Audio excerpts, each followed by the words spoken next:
गोंडा जिलाधिकारी श्रीमती नेहा शर्मा की अध्यक्षता में जनपद के टाउन हॉल में जनपद स्तरीय रवि गोष्ठी कृषक जागरूकता कार्यक्रम और जैविक मेले का आयोजन किया गया। कार्यक्रम के दौरान जिला पंचायत अध्यक्ष घनश्याम मिश्र ने अपने संबोधन में कृषकों का आह्वान किया कि वे कृषि व आनुषंगिक विभागों द्वारा संचालित योजनाओं का बढ़ चढ़कर लाभ उठाएं। जिलाधिकारी श्रीमती नेहा शर्मा ने अपने उद्बोधन में किसानों को जैविक की तरफ अग्रसर होने के प्रेरित किया।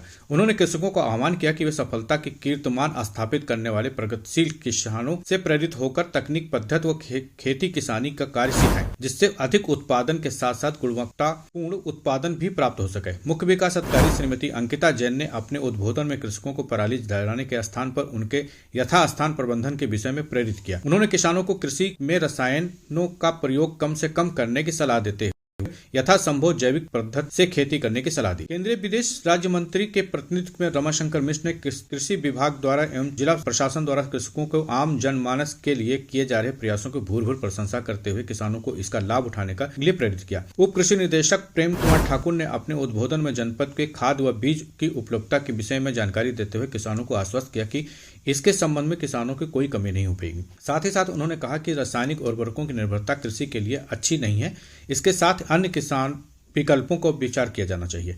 उन्होंने फसल अवशेष जलाने से होने वाले नुकसान के विषय में भी कृषकों को जानकारी दी। जिला कृषि अधिकारी प्रमोद कुमार ने किसानों को प्रधानमंत्री फसल बीमा योजना व विस्तार से जानकारी देते हुए उर्वरकों के उचित प्रबंधन के विषय में भी जानकारी दिया। गन्ना अधिकारी सुनील कुमार सिंह ने गन्ना किसानों को समस्याओं को समाधान के विषय में विभाग द्वारा किए जा रहे प्रयासों को विषय में कृषकों को अवगत कराया। जिला उद्यान अधिकारी रश्मि शर्मा ने उद्यान विभाग द्वारा संचालित योजनाओं के विषय में जानकारी दी। उप निदेशक रेशम कृषि ने रेशम विभाग के द्वारा संचालित कार्यों योजनाओं के विषय में जानकारी दी। सम्मानित डीडी एग्रीकल्चर साहब, कृषि विभाग के सभी वरिष्ठ अधिकारीगण और बहुत ही सम्मानित हमारे वैज्ञानिक गेस्ट स्पीकर, जिन्होंने आज आप समझ लीजिए आपकी कर्म भूमि भी वही बनी है जो आपकी जन्मभूमि है, तो आपको यहाँ के किसानों के बीच में उल्लेखनीय कार्य जो पूरे प्रदेश भर में हो रहे हैं, देश भर में हो रहे हैं, उनको साझा करने का मौका मिला है। और मैं देख पा रही थी कि आपकी हर बात को बहुत ही गहनता से यहाँ पर जो श्रोतागण हैं वो सुन रहे थे। ऐसे हमारे सम्मानित त्रिपाठी जी, उपस्थित सभी सम्मानित मंच पर ऑफिसर्स, हमारी एलाइड सेक्टर्स से उपस्थित टीम, डीडी हॉर्टिकल्चर, अन्य सभी वरिष्ठ अधिकारीगण और आज का दिवस जिनके लिए डेडिकेटेड है, ऐसे हमारे सभी अन्नदाता, कृषक, किसान बंधु और बहनें, आप सभी को मेरा हार्दिक अभिनंदन। मीडिया से उपस्थित बंधुगण, देखिए आज की ये जो रवि गोष्ठी है, कोई बहुत नई चीज तो नहीं निकल रही है, लेकिन हर बार हर तरीके की बात जो है वो नई तरीके से हम सब की मनस्थिति में, हम सब के अंतर्मन में वो बात घर कर जाए, उसका संवाद बना रहे, ये एक जरूरत महसूस होती है। क्योंकि कल किसान दिवस में भी बहुत लोगों ने, हम सब लोगों ने वार्ता की, संवाद किया, वहाँ समस्याओं पर, ज्वलंत मुद्दों पर बातचीत थी। पालन अधिकारी एवं अन्य अलाइड कृषि विभागों के अधिकारीगण, कर्मचारीगण, यहाँ उपस्थित मेरे प्रिय किसान भाइयों और माताओं और सभी कर्मचारियों को मेरा सादर प्रणाम।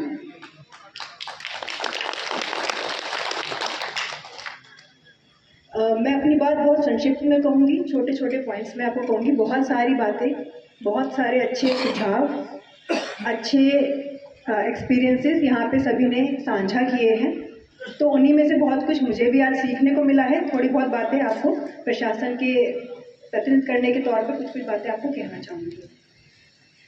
एक, जैसे पराली के संबंध में कहना चाहूँगी कि अब वह टाइम है जहाँ पे पराली जलाने का सबकी समस्याएं आना शुरू हुई। चूँकि गोंडा बहुत अच्छा, मतलब यहाँ के किसान बहुत नॉलेजेबल हैं, बहुत विद्वान हैं, वो उस बात में पहले से ही बहुत सजग हैं कि वो पराली नहीं जलाएंगे। तो बस एक इस मंच के माध्यम से छोटी सी आपसे और अनुरोध करना चाहूँगी कि इस अपनी प्रथा को, जो हम पराली नहीं जलाते हैं, आगे भी रखेंगे, पराली को नहीं जलाएंगे, क्योंकि जो इसका परिणाम है वो हमसे, जो हमारी छोटी जनरेशन है उस पर अत्यधिक पड़ता है, अन्य जिले हैं उन पे पड़ता है, अन्य प्रदेश हैं उन पे पड़ता है। तो इस चीज़ को आपसे अनुरोध है कि इसको हम कायम रखेंगे, पराली नहीं जलाएंगे। दूसरी एक महत्वपूर्ण बात जो है वो है जैविक खेती से संबंधित। जो फर्टिलाइज़र पेस्टिसाइड हम यूज़ कर रहे हैं वो भी जैविक अगर यूज़ करें, जैसे बीज अमृत की बात बताई गई, और भी हमारे किसान भाई ने बहुत अच्छी अच्छी बातें हमारे साथ शेयर भी करी। उस चीज़ को ध्यान में रखते हुए जैविक खेती को हम जितना आगे बढ़ा पाएँ उतना आप सबसे अनुरोध करूँगी कि उसमें सहयोग करें। इसमें महिलाएं खूब अच्छे से सहयोग करती हैं, अच्छा करती हैं, और आप अच्छा कर भी सकते हैं। ये चाहूँगी कि आप अपने इन प्रोडक्ट्स को अर्गा से जोड़ लीजिए। जो भी हमारे किसान भाइयों के प्रोडक्ट्स हैं, चाहे वो FPO के माध्यम से हैं या फिर स्वयं सहायता समूह के माध्यम से है। लखनऊ में भी गए थे एग्रीकल्चर एक्सपो में, 800 कृषकों को ले जाया गया। हर ब्लॉक से, प्रत्येक ब्लॉक से 50-50 कृषक बंधु और बहनें वहाँ पहुँची थी और उन्होंने कुछ सीखा होगा, वहाँ ज्ञान अर्जन किया है। पंतनगर भेजे गए, जबलपुर जैसे अन्य प्रदेश के स्थानों पर भी भेजे गए, जहाँ अन्य कृषकों से मिलकर के प्रदेश के अतिरिक्त देश भर में किस तरीके की विधाएं जो हैं वो कृषि क्षेत्र में कृषि को आगे बढ़ाने के लिए, कृषकों की हितैषी योजनाएं किस प्रकार की चल रही हैं, किस प्रकार का नया जो वैज्ञानिक अभिमुखीकरण है वो देखने को मिल रहा है। उन सब चीज़ों का ज्ञान अर्जन करके अपने घर जब वापस आए हैं तो वो ज़रूर उन सारी विधाओं को धरातल पे उतारने का एक बहुत महत्वपूर्ण कार्य भी करेंगे। आप लोग यहाँ बैठे हुए हैं, मैं देख पा रही थी कि कहीं ना कहीं मुझे पुरानी स्मृतियों में लेके जा रहा था वो समय जब हमारे त्रिपाठी जी जब बात कर रहे थे तो आप लोग सब कुछ ना कुछ अपनी बुकलेट निकालकर उनका फ़ोन नंबर भी जानना चाह रहे थे। तो एक मन में जो आपके जिज्ञासा है, जो ललक है, जो सीखने की ललक है, वो कहीं ना कहीं मुझे पुरानी स्मृतियों में लेके जा रहा था कि जब हम लोग दूरदर्शन के ज़माने में टीवी देखते थे तो कृषि दर्शन जो कार्यक्रम आता था उसमें खुशी की बात यह है कि ये देख पानी, मेरे पेरेंट्स तो डॉक्टर्स थे लेकिन हमारे आसपास के कुछ लोग आ जाया करते थे। वो कृषि दर्शन का कार्यक्रम सामूहिक रूप से, जैसे सामूहिक रूप से रामायण महाभारत देखी जाती थी, उसी प्रकार से कृषि दर्शन के लिए भी बैठ जाते थे और ऐसे ही नोट करते रहते थे। तो जो अन्नदाता है, जो कृषक है, वो एक जिज्ञासु है और वो अपने कार्य को आगे ले जाने के लिए, अपनी मेहनत और परिश्रम को आगे ले जाने के लिए कितना परिश्रम करता है ये मैं देख पा रही थी और उसके अंदर की ये जो भावना है वो आज भी अभिव्यक्त होती हुई दिखी।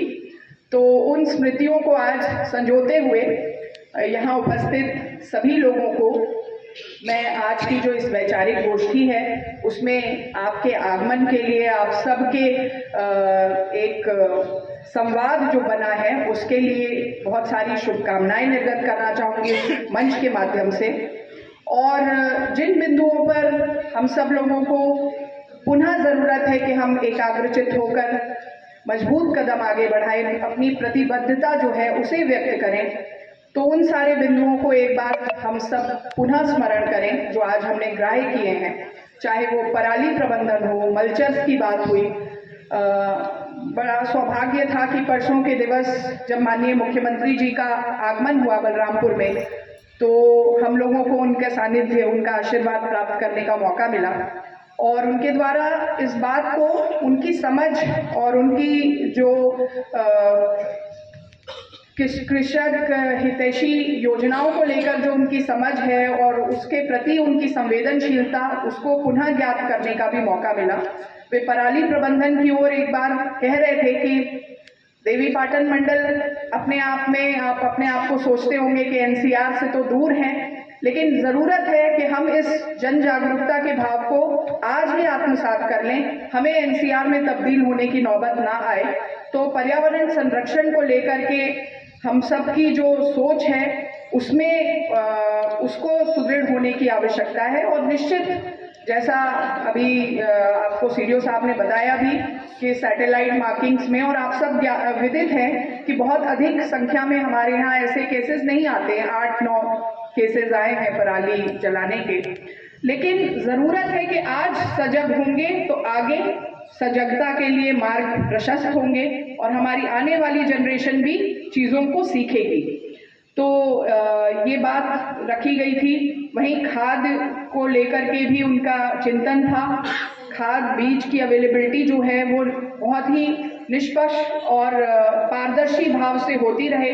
कहीं गलत गतिविधि हो तो उस पर कठोरतम कार्रवाइयां अमल में लाई जाएं, इस प्रकार के निर्देश भी थे और उनका हम लोग अनुपालन सुनिश्चित कर रहे हैं अपने जनपद में। इस भाव को बनाए रखने में आप सबका सामंजस्य, आप सबका सहयोग भी अपेक्षित है और वो निश्चित हम लोगों को निरंतर मिलता रहता है। हर ज्वलंत समस्या का त्वरित गति से निदान हो, इस आशय के लिए एक ईमानदार कोशिश अपने स्तर से भी की जाती है और नीचे भी में जो निर्मित हैं उन पर जाने की बात कही, जो हमारे शायद संस्कृति और धरोहर का हिस्सा है और हम भूलते जा रहे हैं। और वहीं एक फॉरवर्ड लुकिंग, भविष्य की तरफ देखने की दिशा देखने की तरफ भी बात हुई है। तो दोनों तरफ के आयामों की बात हो रही है कि हमें अपने जो संस्कृति में जो विद्यमान चीजें हैं उनसे क्या चीजें हमें सीखना है और कौन से ऐसे पहलू हैं जिसमें हमें आगे बढ़ना है और भविष्य की तरफ एक मजबूत कदम बढ़ाना है। तो हर तरीके की बात और आज की जो इस गोष्ठी का जो मर्म है वो इस जागरूकता के प्रचार प्रसार के सुदृढ़ीकरण पर इसकी नींव आधारित है और उसी क्रम में आज की ये गोष्ठी जो है आयोजित हुई है।